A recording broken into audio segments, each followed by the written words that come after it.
오늘 슬기로운 광야 생활 33번째 시간입니다.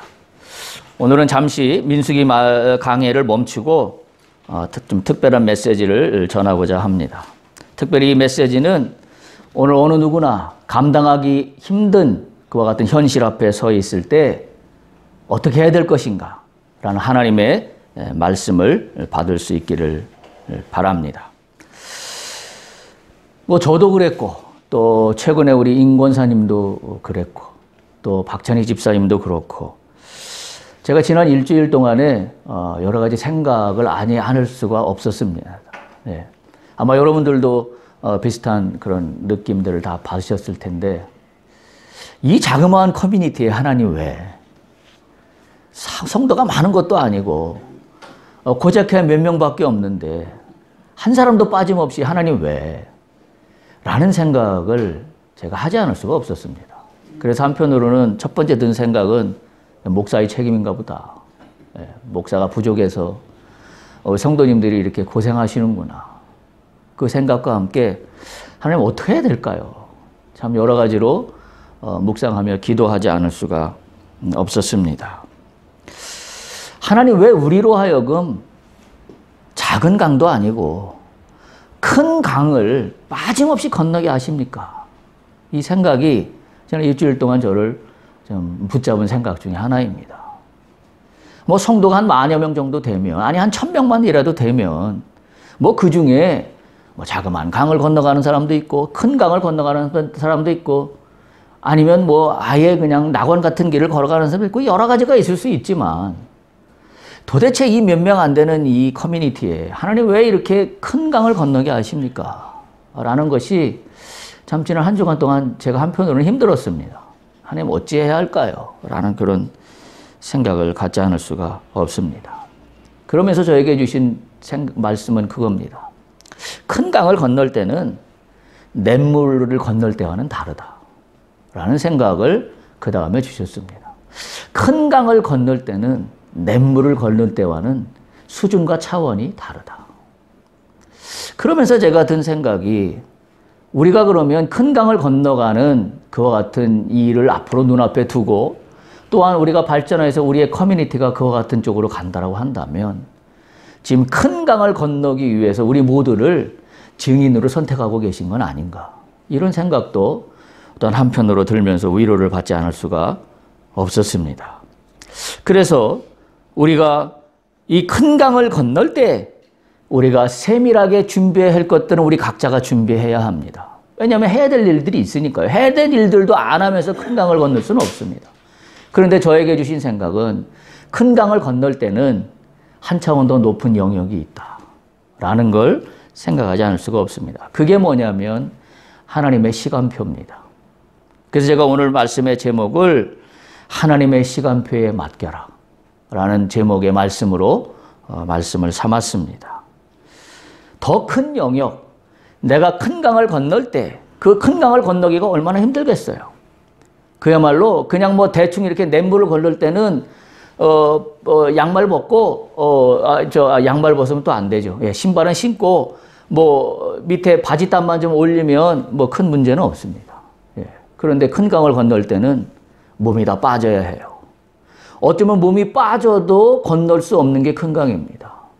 다시 말하면 큰 강을 건널 때는 내 몸이 싹 빠진다는 얘기는 뭐냐면 생명의 위협 속에도 놓여 있습니다. 어찌 될 바를 몰라요. 왜냐하면 내가 컨트롤할 수 있는 그 깊이와 넓이를 초월했기 때문입니다. 이게 큰 강이 갖고 있는 특징이죠. 그렇다면 이 큰 강을 어떻게 건널 것인가? 라는 거에 대한 말씀을 전하고자 합니다. 오늘 본문의 말씀으로 삼은 마태복음 6장 25절에서 34절과 전도서 말씀 3장 13절 14절은 여기에 정확하게 제가 얘기하고자 하는 키워드는 안 나와 있지만 그러나 이 두 구절의 말씀은 공통점을 갖고 있습니다. 그 공통점이 뭐냐면 하나님의 시간입니다.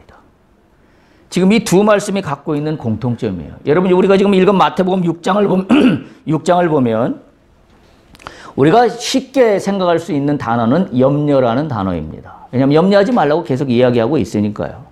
아마 그래서 많은 설교도 염려를 중심으로 염려하지 말라, 두려워하지 말라라는 설교 말씀을 많이 들었을 겁니다. 근데 저는 오늘 이 말씀을 묵상하면서 염려보다 더 큰 영역이 있습니다. 바로 그것이 뭐냐면 하나님의 시간이에요. 하나님의 시간표입니다. 하나님의 시간표라는 관점에서 염려라는 문제를 살펴볼 수 있기를 소망합니다. 그래서 전도서 말씀도 마찬가지고 오늘 이 말씀의 공통점들은 하나님의 시간이에요. 하나님의 때입니다. 근데 이 말을 가만히 생각해 보면 인생의 무상함에 놓여 있거나 또는 부조리한 어떤 상태, 이거와 연결고리를 가지고 있습니다. 염려라는 것도 그 중에 하나예요. 예를 들면 인생의 무상함이나 어떤 이해할 수 없는 부조리한 일들 때문에 염려라는 것이 생기기 시작하는 겁니다. 그렇다라고 한다면 오늘 이 말씀을 통하여 이 문제가 우리에게 정확히 정립이 될 수 있기를 바랍니다. 다시 말하면 우리가 인생의 무상함이나 어떤 나의 부조리한 상태에 내가 놓여 있을 때 바로 그때는 하나님의 시간대와 연결되어 있다는 사실을 우리가 기억해야 돼요. 믿는 자들이 가지고 있는 시각은 이게 다른 겁니다. 내 인생의 무상함이나 내가 어떤 이해할 수 없는 부조리한 상황에 내가 놓였다고 할 때 우리는 그것을 나의 시간대로 바라보기 시작하면 거기에서는 아무런 정답도 찾을 수가 없습니다. 그런데 오늘 성경은 이와 같은 상황을 우리에게 던져주면서 우리로 하여금 시야를 돌려서 어디를 바라보게 하고 있냐면 하나님의 시간입니다. 오늘 그 말씀을 같이 한번 나누고 싶다는 그런 이야기입니다. 저는 예전에 우리가 슬기로운 광야 생활을 마지막에서 전초 어떤 준비 단계에서 나눴던 말씀이 있어요. 그때 제가 인간에게는 두 가지 시간이 존재한다라고 말씀드린 거 아마 기억하실 겁니다. 하나는 크로노스의 시간이고 하나는 카이로스의 시간입니다. 크로노스의 시간은 소위 우리가 살아가는 인간의 시간인 반면에 카이로스의 시간은 하나님의 시간입니다. 크로노스는 인간이 바라보는 그 인간의 일반적인 시간입니다. 따라서 인간은 누구나 이 크로노스의 시간을 연속적이고 반복적으로 살아가면서 한 생애를 마감하도록 되어 있습니다. 다시 말하면 시간이 흘러가는 대로 내 삶이 정리되는 겁니다. 그런데 가만히 보세요. 우리가 인생을 살아가면서 그래프를 한번 그려본다라고 한다면 예를 들면 좋을 때와 좀 그렇지 못할 때를 나눠보고 나이를 수평축에 놓고 수직축에다가 뭔가 아주 대단한 좋은 일과 또는 대단히 힘든 일과 그 두 가지에서 한번 나의 인생을 그래프를 놓고 한번 가만히 생각해 본다면 우리 모두는 다 그래프를 그릴 수 있습니다. 태어날 때부터 시작해서. 그게 크로노스죠. 자, 그런데 이 크로노스인데 지금 제가 얘기하는 수직축에 있는 카이로스를 발견하라는 거죠. 영세 때부터 어머니 뱃속에서 태어나면서부터 그래프를 한번 그려보면 어떤 때는 막 이렇게 올라가서 정점을 찍을 때도 있었습니다. 또 어떨 때는 한참 내려가서 그야말로 바닥을 찍을 곡선도 그려집니다. 그러면서 나이는 계속 먹어가면서 어찌 보면 이게 굉장히 굴곡이 많은 사람도 있을 수가 있고 또 어떤 사람은 평탄하게 이렇게 쭉 그래프를 그린 사람도 있겠지만 아마 이렇게 그래프를 그린 사람은 아마 그렇게 흔치 않을 겁니다. 대부분 사람들은 인생을 살아가면서 몇 번인가는 올라갔다 내려갔다 하는 곡선을 그리게 되는 것이 인생입니다. 그러면 올라갈 때는 내가 어떻게 해야 될 것이며 내려갈 때는 어떻게 해야 될 것인가. 그거는 세상 사람들은 아무도 알 수 없습니다. 그저 크로노스의 시간으로만 이해하면 좋을 때는 좋은 것이고 나쁠 때는 나쁜 것으로 전부 다 합니다. 그게 크로노스의 시간이에요. 근데 이 곡선을 카이로스의 시간대로 본다면 좋을 때는 왜 좋았는가를 깨닫게 됩니다. 그리고 나빴을 때는 무엇인가 내가 나쁘게 된 이유와 원인이 무엇인가를 발견하게 되고 그리고 거기에 좌절하는 것이 아니라 이 나쁘게 된 이 상황에 하나님은 나에게 무엇을 말씀하시는가를 생각하게 됩니다. 그게 카이로스의 시간입니다. 그렇게 되면 내가 인생을 살아가면서 오히려 더 중요하게 생각할 것은 뭐냐면 내가 영세로 태어나서 100세를 찍었다라는 장수가 문제가 아니라 더 중요한 것은 나의 인생의 변곡점을 내가 만날 때마다 나는 하나님으로부터 어떤 메시지를 듣고 살았는가가 그 인생의 퀄리티입니다. 그러면 그 인생의 퀄리티는 달라질 수밖에 없어요. 내가 똑같은 100세를 살든 똑같은 50세를 살든 똑같은 80세를 살든 아니면 120세를 살든 인생에서 중요한 건 하나님과 함께하는 삶의 퀄리티입니다. 그것은 어디를 발견할 때, 어디를 시간할 때, 우리가 어떤 관점으로 살아갈 때 우리의 퀄리티가 달라지는 거냐면 오늘 제 설교 제목으로 하고 있는 하나님의 시간표입니다. 하나님의 시간표를 깨닫고 살아가는 사람은 삶의 퀄리티가 달라집니다. 그런데 그것이 아니라 크로노스의 시간대로만 살아가는 사람은 삶의 퀄리티가 내 거밖에 남아있는 게 아무것도 없습니다. 왜냐하면 내 생각대로 좋고 나쁨을 판단하기 때문에 그렇습니다. 우리가 그래서 크로노스의 시간대로 살아간다고 한다면 특별히 인생에 예상치 못한 문제에 부닥칠 때 그 해답을 찾기가 쉽지 않습니다. 어렵습니다. 그래서 내 생각의 범주 안에서만 갇혀 있지 않을 수밖에 없는 그와 같은 상황입니다. 더군다나 어려운 문제에 봉착하면 이게 도저히 납득이 되지 않습니다. 뭘 잘못했는데 내가? 뭘 잘못했는데? 라는 것 외에는 생각할 수 있는 게 아무것도 없습니다. 그게 크로노스의 시간대가 우리에게 주는 그와 같은 일반적인 현상들이기 때문에 그렇습니다. 그런데 보세요. 오늘 우리가 읽은 마태복음 6장 25절을 한번 보시기 바랍니다.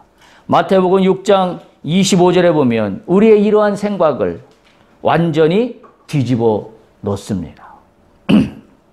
우리의 상식을 완전히 뒤엎습니다. 마태복음 6장 25절에 보면 이렇게 시작합니다. 그러므로 내가 너희에게 이르노니 목숨을 위하여 무엇을 먹을까 무엇을 마실까 몸을 위하여 무엇을 입을까 염려하지 말라. 목숨이 음식보다 중하지 아니하며 몸이 의복보다 중하지 아니하냐.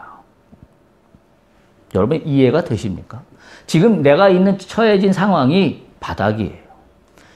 내가 생각지도 못한 돌발 변수에 넘어져서 그것도 아주 위험한 상태에 놓여 있을 상황도 여기에는 포함되어 있습니다. 그런데 지금 주님은 뭐라고 하냐면 염려하지 말래요. 이게 어떻게 이해가 가능합니까? 그냥 내가 평탄한 시간대에 있을 때 염려하지 말라 그러면 그런가 보다 라고 생각합니다. 그런데 내가 심각한 어떤 그 위기 상황에 놓여 있는데 지금 염려하지 말라고 그럽니다. 더군다나 오늘 본문의 말씀이 이 모든 것들을 염려하지 말라. 의식주가 다 들어가 있습니다. 무엇을 먹을까, 무엇을 마실까, 무엇을 입을까. 아무것도 염려하지 말랍니다. 이게 어떻게 가능합니까? 그래서 제가 생각한 것이 뭐냐면 인간의 시간표로 따지면 이건 절대 이해 불가한 상황입니다. 아니 지금 문제가 지금 이렇게 있는데 염려하지 말라니요. 염려하는 게 정상이지요. 염려하는 게 당연하지요. 어떻게 염려 안 할 수가 있습니까? 인간의 시간표에서는 이 문제가 이해가 되지 않습니다. 하나님의 시간표로 바라보면 딱 한 가지 할 수 있는 방법이 있습니다. 그게 뭐냐면 하나님의 시간표로 나의 상황을 이해하기 시작하면 맡기는 겁니다. 왜? 이 시간표는 내가 주관하여 이끌고 가고 있는 시간대가 아니기 때문에 그렇습니다. 하나님의 시간대가 내 인생 가운데 지금 임하고 역사하고 있다라고 믿는다면 맡기면 끝입니다. 그래서 맡길 수 있는 겁니다. 그래서 인간의 시간대로는 도저히 이해할 수 없는 상황이지만 하나님의 시간표로 이해하기 시작하면 나에게 처한 모든 상황은 다 이해가 가능합니다. 왜? 맡기는 거니까. 맡기는 거니까. 여러분은 맡겼을 때 가나안 들어간 거 우리는 잘 기억하지 않습니까? 누가 있어요? 이스라엘 백성 중에 1세대 중에 유일하게 갈렙과 여호수아예요. 갈렙과 여호수아가 어떻게 가나안 땅에 들어갔습니까? 모든 사람들은 가나안 정탐을 갔다 와서 한결같이 이야기했습니다. 그 땅에 그 땅에 누가 살고 있고 어떤 사람들이 살고 있고 대단한 사람들이 살고 있고 우리보다 신장도 훨씬 크고 무기도 훨씬 좋고 그래서 우리는 거기에 비하면 메뚜기밖에 안 됩니다. 그 말을 듣고 이스라엘 온 백성들이 다 통곡하여 울었다라고 성경은 기록하고 있습니다. 그 사람들은 어떻게 산 사람들이에요? 자신들의 처한 현실을 뭐로만 바라봤어요? 자신들의 시간표에서만 바라봤습니다. 자신들의 시간대로만 바라봤습니다. 그러니까 뭐예요? 엄청난 크고 내 생명을 위협하는 존재에 대해서 내가 한없이 웅크러들 수밖에 없어요. 그러니까 맡기는 걸 못하는 겁니다. 그런데 갈렙과 여호수아는 뭐라고 그랬어요? 너희들이 한 얘기가 맞다. 틀린 말이 아니다. 그들은 우리보다 훨씬 신장도 크고 우리보다 더 엄청난 무기를 갖고 있는 거 맞다. 그러나 하나님 우리에게 약속하지 않으셨냐? 그 얘기는 뭐예요? 그러나 하나님의 시간표가 있기 때문에 아무리 강성한 무기와 신장을 갖고 있는 적이 있다 할지라도 우리는 반드시 가나안으로 들어간다. 하나님의 시간표로 자기의 인생을 이해한 사람이 갈렙과 여호수아입니다. 이 얘기는 다 끝났어요. 정답은 다 나왔습니다. 우리에게 어떠한 상황이 내 생명을 위협할 정도로 어마어마하게 무시무시한 괴물 같은 존재가 있다고 하더라도 내가 여기에 이 모든 상황을 하나님의 시간표로 이해하기 시작하면 가나안 갑니다. 할렐루야. 우리가 하나님의 시간표로 이해하지 않고 내 시간표로 이해할 때 우리는 광야에서 죽을 수밖에 없습니다. 그게 이스라엘 백성들의 역사예요. 1세대는 광야에서 다 죽었다고 성경은 기록하고 있습니다. 왜 죽었어요? 자신들의 인간의 시간표로만 자신의 인생을 이해했기 때문입니다. 그 이야기는 뭐예요? 하나님을 믿는다고 하면서도 하나님을 믿지 않았다라는 말과 동일합니다. 그래서 이거는 그렇게 간단한 문제가 아니에요. 내가 내 인생을 살아가면서 하나님의 시간표로 내 인생을 이해하고 사는 사람과 나의 시간표로 이해하고 사는 사람과에는 어마어마한 차이가 존재한다는 사실을 우리가 반드시 기억해야 합니다. 따라서 우리가 광야에 있을 때 우리를 지배하는 생각은 뭐냐면 빠른 길이에요. 우리는 늘 빠른 길을 찾습니다. 근데 성경은 한 번도 빠른 길이 좋은 길이라고 얘기한 적이 없습니다. 성경 전체를 통해서 우리에게 알려주는 메시지와 진리는 뭐냐면 옳은 길이에요. 너에게 옳은 길로 가라는 거예요. 옳은 길이라는 걸 생각하면 이스라엘 백성들이 가나안 땅에 보름이면 갈 수 있는 길이 있었음에도 불구하고 40년을 돌고 돌아서 간 이유는 뭐예요? 옳은 길을 찾아간 거예요. 어떤 옳은 길이에요? 하나님과 함께하는 게 옳은 길입니다. 하나님 없이 보름 만에 빨리 가는 길은 그건 옳은 길이 아니에요. 이스라엘 백성들의 광야 40년의 시간은 우리에게 그걸 알려주고 있습니다. 옳은 길이에요. 오늘 나에게 엄청난 문제가 닥쳤습니다. 어떤 길을 찾을까요? 옳은 길을 찾기를 축복합니다. 옳은 길이 결론적으로 얘기하면 가장 빠른 길입니다. 우리가 인간적인 시간표를 생각하면 시간적으로 빠른 길이 빠른 길이에요. 근데 하나님의 시간표로 나의 인생을 다시 한번 돌아보면 시간으로 빠른 길만이 절대 빠른 길이 아니라는 사실이에요. 그게 성경이 우리에게 알려주고 있는 진리 중에 진리이기 때문에 그렇습니다. 그래서 결국 나중에 다 우리가 일을 끝난 다음에 돌아놓고 보면 어떻게 우리가 다 고백합니까? 그래, 그 길이 가장 빠른 길이었어. 라고 우리 다 한두마디씩 해요. 그때 당시는 이해할 수 없었습니다. 왜 더 빠른 길인데 왜 자꾸 돌고 돌게 하십니까? 이해할 수 없었어요. 그런데 돌아놓고 보니 그 길이 빠른 길이었습니다. 라고 우리는 고백하는 우리의 모습을 우리가 부정하지 않을 수가, 우리가 부인할 수 없다라는 그런 사실입니다. 우리의 삶에서 카이로스의 시간대로 돌아오면 창조주 하나님께서 간섭하시고 계시다는 사실을, 내 시간표에 임하는 하나님의 은혜를 발견할 수 있습니다. 여기에 엄청난 차이가 있는 겁니다. 그래서 우리의 일상의 삶과 삶을 당신의 시간표대로 나를 인도하고 계시다. 그럼 할 수 있는 게 뭐예요? 맡기는 겁니다. 아무것도 할 게 없습니다. 맡기는 겁니다. 제가 누차 말씀드렸지만 저도 마찬가지고 우리 모두가 다 마찬가지입니다. 내가 통제할 수 없는 암이라는 무서운 질병에 있을 때 맡기는 겁니다. 맡기는 거예요. 왜? 지금부터 어떤 시간표가 작동하기 시작한다? 하나님의 시간표가 작동하기 시작한다. 할렐루야. 그게 우리가 할 수 있는 믿음이에요. 그게 옳은 길이에요. 그게 광야를 통과하는 비밀입니다. 비결입니다. 따라서 이 광야의 시간을 카이로스의 시간대로 이해한다면 고난은 더 이상 고난이 아닙니다. 카이로스의 시간대로 이해하면 이 고난은 하나님이 주시는 특별한 시간입니다. 하나님이 특별히 나를 1대1로 개인 교습하시는 시간이에요. 스페셜 타임입니다.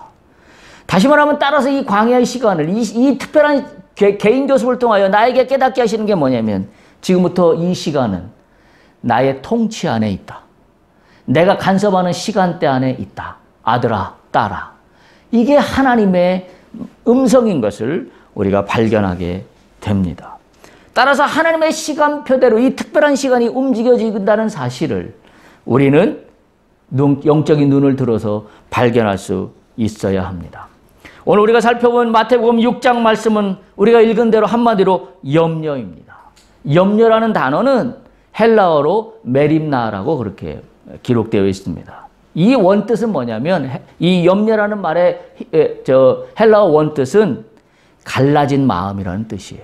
그게 염려예요. 염려가 갈라진 마음이라는 뜻을 갖고 있습니다. 그러니까 염려는 갈라진 마음이 누구와 갈라지게 하고 있냐면 내 속의 마음들을 다 갈갈이 찢어 놓습니다. 염려라는 놈이 그런 특징을 갖고 있어요. 특별히 우리가 믿는 사람으로서 주의해야 될 것은 갈라진 마음의 염려라고 한다면 우리는 첫 번째 이 염려는 하나님을 불신하게 만듭니다. 하나님으로부터 자꾸 갈라지게 만들어요. 그리고 두 번째는 실제적인 행동을 두려움으로 대치시키려고 우리를 자꾸 유혹합니다. 우리가 실제적으로 선택하는 행동을 두려움으로 뒤바뀌어 놓으려고 하는 유혹 앞으로 내 마음을 자꾸 찢어 놓습니다. 갈라 놓습니다. 이게 염려라는 단어가 갖고 있는 원래 본문의 의미예요. 그래서 이 염려는 우리의 에너지를 하나님과 함께 효율적으로 사용하는 대신에 어떻게 유도하고 있냐면 우리가 바꿀 수 없는 것에 우리가 어찌할 수 없는 것을 할 수 있는 것처럼 착각하도록 그렇게 자꾸 우리의 시선을 붙들어맵니다. 자, 그런데 보세요. 염려는 눈덩이와 똑같습니다. 염려라는 놈의 특징은 꼬리에 꼬리를 물어 염려에 염려를 더하면 또 염려에 염려를 더하면 더할수록 엄청나게 커지기 시작합니다. 엄청나게 커지는 괴물과 같이 변하고 맙니다. 그래서 오늘날 현대인이 겪고 있는 정신적인 병, 정신적인 질환, 이 모든 것들은 한마디로 표현하면 염려예요. 정신적인 장애를 겪는 이유 중에 이유는 염려입니다. 왜요? 이것이 마음을 갈라지게 만들어서 자꾸 눈덩이처럼 불어나게 만들기 때문에 그걸 이겨내지를 못하는 거죠. 다른 말로 표현하면 지금 이게 내 시간표라고만 여기니까 내가 어찌할 수 없고 내 마음이 100가지로 갈라져 있으니 나는 이제는 살 의미가 없다. 살아서 뭐하나? 라고 생각해서 자기의 생을 포기하기까지 하는 게 그게 염려의 특징이죠. 바로 그런 의미를 갖고 있습니다. 따라서 우리가 부족하고 결핍하다고 여기는 것에 염려를 더하면 더할수록 거기에 어떻게 되게 되어 있어요? 묶이게 되어 있습니다. 이게 염려의 특징이에요. 우리가 먹을 것이 부족하다고 염려하면 염려할수록 우리는 어디에 묶여요? 먹는 문제에 묶입니다. 우리가 건강이 부족하다고 염려하면 염려할수록 우리는 어디에 묶이냐면 건강에 묶입니다. 우리가 나의 질병이 두렵다고 염려하면 염려할수록 나는 어디에 묶이냐면 질병에 묶여요. 결국 그럼 어떻게 되나요? 내 마음이 갈라져요. 이게 염려라는 놈이 갖고 있는 특징입니다. 결국 우리가 집중하는 것에 묶이게 되고 만다라는 사실입니다. 오히려 염려가 삶의 보탬이 되기보다는 염려는 오히려 앗아간다라고 말씀하고 있는 게 오늘 본문의 이야기입니다. 그래서 오늘 본문 마태복음 6장 27절에 보면 이렇게 이야기하고 있습니다. 너희 중에 누가 염려함으로 그 키를 한 자라도 더할 수 있느냐? 너희 중에 누가 염려함으로 티끌만큼이라도 문제를 해결할 수 있느냐라는 것을 말씀하고 있습니다. 세상 어느 누구도 여기에는 자유롭지 않습니다. 그러니 그럼에도 불구하고 우리가 염려하며 산다라고 한다면 우리가 얼마나 비천하기 짝이 없는 사람인가 하는 것을 우리가 깨닫지 않을 수가 없습니다. 근데 오늘 이 마태복음 6장 25절에 염려하지 말라라는 말씀을 시작하기 바로 앞서서 그 6장 24절 좀 한번 보십시오. 마태복음 6장 24절. 마태복음 6장 24절을 보면 어떤 말씀이 있습니까? 마태복음 6장 24절. 두 주인을 섬기지 말라. 다시 말하면 뭐예요? 사람이 하나님과 재물을 겸하여 섬기지 말라는 말씀이 6장 24절에 나오고 난 다음에 6장 25절부터 오늘 우리가 읽은 본문의 말씀에 염려라는 말이 나오고 있습니다. 두 주인을 섬길 수 없다는 말과 병행하여서 바로 염려라는 말로 이어지고 있다는 말은 뭐예요? 돈과 하나님이 함께 섬길 수 없는 것처럼 염려도 하나님과 함께 할 수 없다라는 이야기예요. 오늘 본문은 그걸 맥락적으로 우리에게 알려주고 있습니다. 그러니까 우리는 심플해요. 내가 하나님을 믿는다고 하면서 염려하고 있다고 한다면 나는 어떤 거예요? 두 주인을 섬기고 있는 겁니다. 하나님을 믿는다고 하면서도 염려하고 있다고 한다면 나는 하나님을 전적으로 믿지 않는다라고도 이야기할 수 있다라는 사실입니다. 우리가 크로노스의 시간대로 살고 있다고 한다면 바로 이 문제에서 우리는 두 주인을 섬기고 있는 거나 마찬가지다라는 그와 같은 말씀을 이야기하지 않을 수가 없습니다. 자, 그런데 보세요. 마태복음 6장 30절 보세요. 마태복음 6장 30절. 이 문제가 두 주인을 섬길 수 없는 것이라는 차원에서 염려하는 문제라고 한다면 이 문제의 핵심은 뭐에 있다고 이야기하고 있어요? 6장 30절? 마태복음 6장 30절? 무슨 문제로 연결하고 있어요? 믿음이 작은 자들아. 결국 뭐예요? 우리가 염려해서 우리의 마음이 갈라지는 것은 믿음의 문제입니다. 믿음의 문제입니다. 오늘 말씀은 그렇게 연결하고 있습니다. 오늘 성경은 믿음이 작은 자들아 라고 주님이 말씀하세요. 여러분, 저는 이 말씀을 묵상하고 읽을 때 믿음이 작은 자들아 라고 외치는 주님의 음성이 제 귓가에 들리는 듯 했습니다. 믿음이 작은 자들아. 믿음이 작은 아무개야 라고 말씀하시는 그와 같은 생각이 저를 지배했습니다. 여러분, 성경 전체를 보면 그러나 믿음이 작은 것은 믿음이 작은 게 아닙니다. 믿음이 작은 건 믿음이 없는 겁니다. 그게 성경 전체가 이야기하고 있는 거예요. 여러분, 우리는 그렇게 착각해요. 내 믿음이 요만큼만 있어도. 여러분, 말씀에 그런 것 있죠? 너희에게 겨제씨만한 믿음이 있어도 이 저 산도로 옮겨서 저쪽 바다로 가라 그러면 저 산도 옮긴다 그랬습니다. 그 말씀을 잘못 이해하면 내가 믿음이 티끌만치만 있다고 해서 작은 믿음으로 생각합니다. 그게 아니에요. 여러분, 작은 믿음이라는 건 존재하지 않아요. 티끌만한 믿음도 그 의미는 뭐냐면 믿음이 없는 겁니다. 너에게, 다시 말하면 뭐예요? 그 얘기는 다른 말로 표현하면 너에게 요만큼이라도 믿음이 있다면이라는 이야기예요. 믿음이 티끌만큼이라도 있다는 얘기는 너희가 요만큼이라도 믿음이 있다면 그건 믿음이다. 다시 말하면 나에게 작은 믿음이라는 것은 믿음이 없다는 이야기와 동일하다는 마음입니다. 여러분, 이걸 증명해 보인 사람이 가버나움에 있었던 백부장이에요. 여러분 잘 알잖아요. 백부장의 종이 중풍으로 아파서 누워 있어요. 그때 고쳐주시기를 주 앞에 나와서 원합니다. 그래서 주님이 가시려고 그랬습니다. 그랬더니 이 종이 뭐라 그랬어요? 주님이 말씀만 하시오면 내 종이 나을 걸로 믿습니다. 그렇게 이야기해요. 그랬더니 주님 뭐라 그래요? 마태복음 8장 10절에 보면 이렇게 얘기합니다. 이스라엘 중 아무에게서도 이만한 믿음을 보지 못하였노라. 다시 말하면 뭐예요? 믿음이 있는 겁니다. 믿음은 크고 작은 게 아니라 둘 중에 하나예요. 믿음은 있지 않으면 믿음은 없는 거예요. 오늘 우리가 본문의 말씀에서 마태복음 말씀에 6장 말씀에 믿음이 작은 자들아 왜 염려하느냐 하는 것은 우리가 앞에 살펴본 마태복음 6장 24절에 두 주인을 섬길 수 없느니라와 같은 맥락이라는 사실을 기억해야 합니다. 우리가 믿음이 있다라고 하면서 그래서 하나님을 온전히 나의 주인으로 섬기고 있다라고 하면서 염려한다면 그건 믿음이 없는 겁니다. 내가 하나님을 섬기고 있다라고 한다며 돈을 섬기고 돈을 추정하고만 있다라고 한다면 그것도 믿음이 없는 겁니다. 내가 믿음이 요만큼 있기 때문에 반은 하나님을 섬기고 반은 돈을 섬긴다라고는 이야기밖에 되지 않기 때문에 그런 경우에 믿음은 없는 믿음입니다.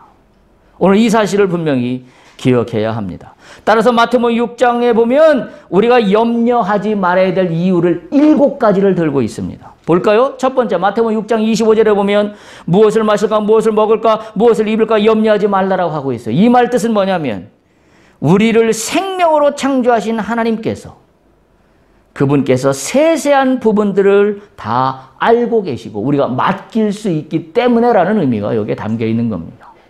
그게 무엇을 입을까 먹을까 마실까 걱정하지 말라는, 염려하지 말라는 의미입니다. 두 번째 마태복음 6장 26절에 보면 공중의 새도 하늘 아버지께서 기르신다라고 이야기하고 있습니다. 이 말 뜻은 뭐냐면 미래에 대한 염려는 오늘 내가 할 수 있는 노력을 방해할 뿐이라는 사실이에요. 따라서 하늘 아버지께서 공중의 새보다 귀한 나를 기르신다라는 믿음의 선포가 여기에 담겨져 있는 겁니다. 세 번째 마태복음 6장 27절에 보면 누가 염려함으로 그 키를 한 자라도 더할 수 있겠냐라고 하신 말씀의 의미는 염려는 네 티끌만큼의 유익은커녕 백해 무익하다라는 말씀을 하고 있는 겁니다. 왜냐하면 믿음이 아니기 때문에 그렇습니다. 네 번째 마태복음 6장 28절에서 30절에 보면 백합과도 자라게 하시고 솔로몬의 영광도 있게 하시고 아궁이에 던져질 들풀도 하나님께서 돌본다라고 하시는 말씀의 의미는 하나님께서는 자기를 의지하는 자에게 결코 버리지 아니하신다라는 말씀을 하고 있는 겁니다. 그리고 다섯 번째 마태복음 6장 31절 32절에 보면 이방인들이나 무엇을 먹을까 무엇을 마실까 무엇을 입을까라고 걱정한다라고 하고 있습니다. 여러분 이 말씀에 기억하십시오. 우리가 염려하는 것은 이방인이나 하는 짓입니다. 우리가 믿음이 있다라고 하면서 우리가 염려한다면 그건 우리가 믿지 않는 사람이에요. 바로 그 이야기를 하고 있는 겁니다. 염려는 하나님에 대한 믿음이 없는 것이고 하나님을 알지 못한다라고 여기는 것과 똑같기 때문에 이방인들이나 하는 짓이라고 오늘 말씀은 기록하고 있습니다. 여섯 번째 마태복음 6장 33절에 보면 그런즉 너희는 먼저 그의 나라와 그의 의를 구하라고 말씀하고 있는 의미는 하나님께서 우리에게 추구하시기를 원하시는 것은 염려로부터 멀리 떨어져 있는 것이라는 사실을, 그래서 두 주인을 섬기는 게 아니라 오직 주님만 섬기는 것이라는 것을 우리에게 깨닫게 해주고 있다는 사실입니다. 일곱 번째 마태복음 6장 34절에 보면 내일 일을 염려하지 말라라고 하고 있습니다. 이 말의 의미는 하루하루 염려하지 말고 하나님의 은혜로 살아라. 하나님께 맡겨라. 내일 일은 내일 일이고 오늘 일은 오늘 일이라 그렇게 하고 있잖아요. 내일은 내일을 일이고 오늘은 오늘의 족하니라. 이거는 하루 사이로 살아가라는 의미가 아니에요. 하루하루 그분께 맡기라는 의미입니다. 맡기라는 의미예요. 하루하루 주님이 나를 맡아주실 때 나는 하루하루가 쌓여서 내 인생이 된다는 사실을 우리가 반드시 기억할 수 있기를 바랍니다. 마지막으로 오늘 살펴봤던 전도서 본문을 잠깐 볼 수 있기 바랍니다. 전도서 3장 13절 14절. 카이로스의 하나님의 시간표로 사는 사람은 어떤 사람인가라는 것을 오늘 전도서 3장 13절 14절이 말씀해주고 있습니다. 그 읽어보면 사람마다 먹고 마시는 것과 수고함으로 낙을 누리는 그것이 하나님의 선물인 줄을 또한 알았도다라고 13절에 이야기합니다. 다시 말해 우리가 누리는 모든 것은 하나님의 선물입니다. 할렐루야. 우리가 이걸 믿을 수 있어야 합니다. 사람이 먹고 마시고 수고하고 낙을 누리고 또는 고난 가운데 있고 어떠한 상황에 있더라도 이 모든 건 다 하나님이 나에게 허락하신 선물이다. 할렐루야. 그게 카이로스의 시간표로 사는 사람들이 고백할 수 있는 고백입니다. 14절에 보면 하나님께서 행하시는 모든 것은 영원히 있을 것이라. 그렇습니다. 영원히 있습니다. 오늘 내가 겪는 환난도 내가 걱정할 영역이 더 이상 아니라는 믿음의 고백이 바로 이 말씀에 의지하여서 가능할 수 있는 것입니다. 그러면서 그 위에 더할 것도 없고 덜할 것도 없다라고 말씀하고 있습니다. 결국 내가 처한 모든 상황을 내가 더 할 수 있는 것도 없고 내가 덜 할 수 있는 것도 없다. 무슨 이야기예요? 내 시간표가 아니라 하나님의 시간표 안에 있기 때문에 이런 고백이 가능한 것입니다. 그래서 결국 이 뜻대로 가는 사람들은 세 번째입니다. 하나님이 이같이 행하시면 사람들이 그의 앞에서 경외하게 하려 하심인 줄을 내가 알았더라. 하나님의 시간표대로 사는 사람은 할 일이 딱 하나밖에 없어요. 뭐예요? 주님을 경외하는 겁니다. 하나님을 경외하는 거예요. 하나님을 경외하는 자입니다. 왜? 하나님을 경외하는 자만이 주님께 나의 모든 것들을 맡길 수 있기 때문에 그렇습니다. 정리합니다. 기억하십시오. 하나님의 시간표가 작동하기 위해서는 우리가 결단해야 될 일이 딱 하나 있습니다. 뭔지 아십니까? 내 시간표를 멈춰야 합니다. 내 시간표를 멈춰야 하나님의 시간표가 작동합니다. 왜요? 내 시간표가 작동하는 한 환난의 때에 내 속에 들어올 수 있는 건 염려밖에 없기 때문에 그렇습니다. 그럼 염려는 어떻게 되나요? 내 마음을 갈기갈기 찢어 놓습니다. 그래서 내 시간표를 멈춰야 합니다. 바로 그럴 때 우리는 이 모든 문제들을 하나님의 시간표의 순서대로 걸어갈 수 있음을 우리가 깨달을 수 있습니다. 이스라엘 백성들이 애굽 땅에 나와서 자신의 시간표대로 이해했을 때 이들은 어려움을 만나는 순간마다 그렇게 불평했어요. 어떻게 불평했어요? 차라리 애굽이 좋았다. 차라리 애굽이 좋았다. 애굽으로 돌아가는 게 좋지 않겠느냐? 왜 우리로 하여금 이 어려운 사막 가운데를 걷게 하느냐? 라고 하면서 이스라엘 백성을 불평했어요. 내 시간표로는 이해가 되지 않아요. 이해가 되지 않습니다.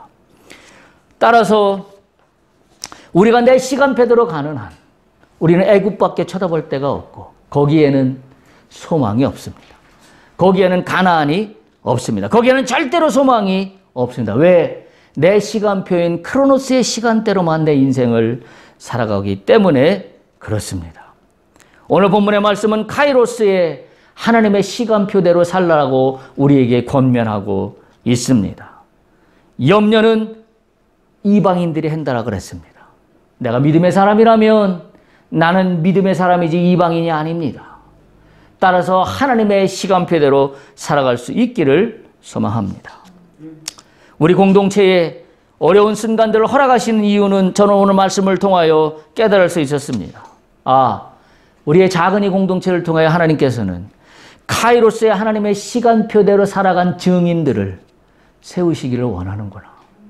그 한 사람이 나락을 하면 우리는 감사할 일밖에 없구나. 하나님 감사합니다. 이 작은 공동체를 들어서 하나님의 시간표대로 살아간 증인들을 세우시기를 원한다고 한다면 주님 뜻대로 우리의 공동체를 인도하여 주옵소서 라는 기도를 할 수밖에 없었습니다.